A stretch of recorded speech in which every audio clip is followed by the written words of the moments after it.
I still remember the exact moment my world shattered. The way he looked at me across the dinner table, barely able to contain his smirk as he twirled his wine glass between his fingers. I had cooked his favorite meal that night, thinking we were celebrating something special. But I had no idea the only person celebrating would be him. "I'm trading you in for a younger model," he said casually, as if he were upgrading a car or swapping out an old phone. At first I thought he was joking, but then he leaned back in his chair, that smug expression still plastered on his face, and my stomach twisted into knots. "You're serious?" I whispered, feeling the ground shift beneath me. "Completely. She's 25, gorgeous, and everything I need. Well, you've served your purpose," he said with a shrug. I felt like the air had been sucked out of the room. How do you process something like that? How do you sit there and watch the person you built a life with, the man you sacrificed for, look at you like you're an expired product on a shelf? But what made it worse, what made my blood turn to ice, was when he leaned in and said, "And just so you know, I already emptied our joint account. The house? It's in my name.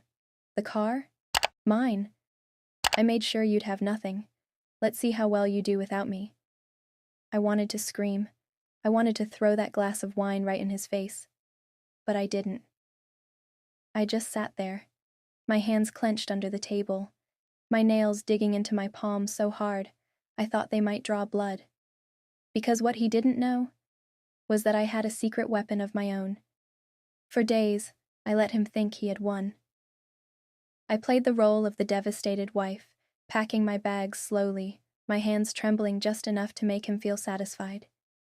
He didn't even try to hide his texts from her anymore, laughing at his phone, leaving his credit card statements in plain sight, restaurant bills, hotels, shopping sprees that I knew weren't for me. He had become sloppy, overconfident, and that was his first mistake. His second mistake? Underestimating me. You see, while he was off parading his new model around, I was quietly setting my plan in motion. It took a few calls, a few meetings with the right people, lawyers, financial advisors, a private investigator I had on speed dial within hours of his announcement. The best part? He had no idea. The day I walked out, he didn't even say goodbye. He barely looked up from his phone as I rolled my suitcase through the door. "Don't come crying back when you realize you can't survive without me," he muttered, not even bothering to glance my way. I didn't reply. I just stepped out, my heart pounding, but not with fear, with anticipation. Because what he didn't know was that he had already lost everything. I walked out of that house a broke woman, but I knew, without a doubt, I wouldn't stay that way for long. I stepped out of the house without looking back, but inside, I was smiling. Not because I was free, not yet, but because I knew something he didn't. My so-called husband thought he had outplayed me, stripping me of everything, leaving me with nothing but the clothes on my back. He thought I would crumble, that I would beg, that I would regret not fighting for him. He had no idea that the game had only just begun. For the first few weeks, I let him believe he had won. I let him think I was struggling, barely getting by. Meanwhile, I was working in silence, watching everything unfold exactly as I had planned. What he didn't know was that the house might have been in his name, but the land it sat on. That was a different story. I had bought it years ago, before we were even married, and I never added his name to it. That meant while he could own the house, he was now about to be served an eviction notice for the land it stood on. A little legal loophole I had been advised about months ago, back when I started seeing the signs of his wandering eyes. I had prepared for this moment, long before he even had the courage to say the words. The first time I saw his face when he received the legal notice, I knew the fun was about to begin. He stormed into my apartment, the same one he assumed I could never afford, slamming the papers on the table, his face red with fury. "What the hell is this?" he barked. I took my time sipping my coffee, my fingers scrolling lazily through my phone.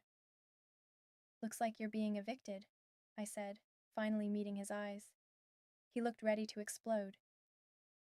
"You can't do this. That's my house." I shrugged, feigning sympathy.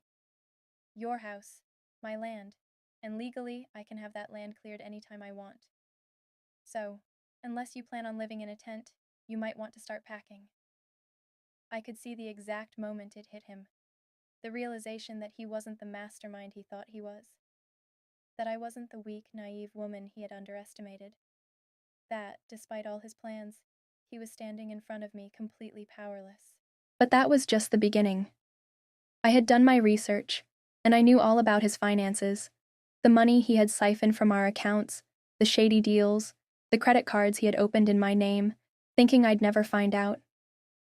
What he didn't know was that I had already frozen every account linked to my name, flagged the fraudulent activity, and sent his entire financial history to the IRS for a little surprise audit.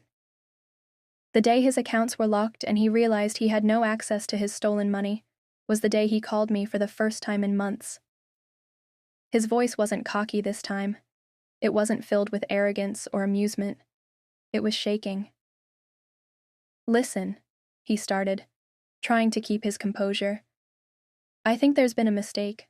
My accounts—" "Oh," I interrupted. "You mean my accounts? The ones you drained thinking I wouldn't notice?" He went silent. I smiled. "Yeah, about that.